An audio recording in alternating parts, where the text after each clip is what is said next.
देखिए, विपक्ष जो है ना, पहले सभी साथी कह चुके हैं और आप लोग मीडिया से हैं, ये कहावत प्रचलित है कि जो ये गठबंधन है वो गठबंधन ही ठगबंधन है। और मैं उन लोगों को पूछना चाहता हूं कि वो लोग कहां हैं जो लोग चुनाव से पहले कहते थे कि ईवीएम सेट हो जाती है, ईवीएम से वोट पड़ जाते हैं। तो मैं आज जानना चाहता हूं कि इंडी गठबंधन की जो सीटें आई हैं तो क्या ये ईवीएम के माध्यम से आई हैं? अगर वो लोग ईवीएम पर आरोप लगाते हैं तो फिर इनकी सीटें भी ईवीएम से आ जाई होंगी।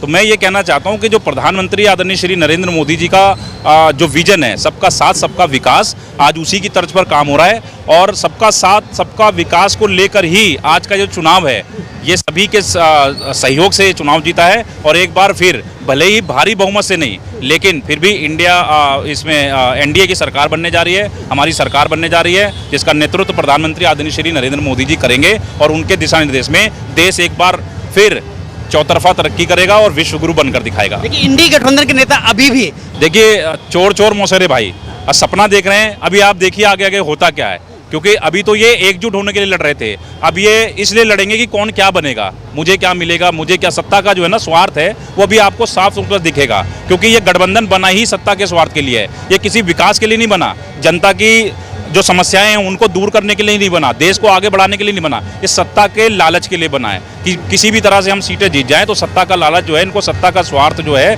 किसी भी तरह से बड़े पद पर आ जाएं, बस इसके लिए गठबंधन बनाया गया था। मैं मोदी जी का जलवा कहूँगा और उनकी ये विशेषता कहूँगा कि जो आज हमारा देश, ये मैं सभी दलों के लोगों के लिए कह रहा हूँ कि क्या आज इस देश का मुसलमान, क्या इस देश का युवा उस पर था कि वो देख सके कि भाई हम गर्व से अपने आप को भारतीय कह सके। आज हम गर्व से अपने आप को भारतीय कहते हैं और पूरी दुनिया में हमारा देश आज हमारे भारत का ही डंका बज रहा है। ये मोदी जी का ही जलवा है और मोदी जी की ही सोच है, उनकी दूरदर्शिता है, उनकी नीति है, आप जो भी कहें, क्योंकि मोदी जी के अलावा ये काम दुनिया में शायद ही कोई व्यक्ति कर सकता था जो आज हमारा भारत देश इस मुकाम पर है। ये देखिए, बड़े फैसलों का निश्चित रूप से होगा, क्योंकि बड़े फैसले नहीं लेंगे तो हमारा देश विश्व गुरु कैसे बनेगा।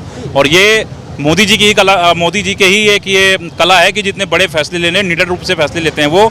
जो आज पाकिस्तान, चाइना, बांग्लादेश जैसे देश, आज उसमें मोदी जी का खौफ है। तो ये बड़े फैसलों का ही नतीजा है। और निश्चित रूप से मैं आग्रह करना चाहता हूँ अपने सीनियर जो हमारे वरिष्ठ नेता हैं, आदरणीय प्रधानमंत्री जी, जेपी नड्डा जी, जो हमारे और भी नेता हैं, उन सबसे मैं कहना चाहता हूँ कि ऐसे ही स्ट्रिक्ट फैसले लेने का जो ये है, ये वक्त है।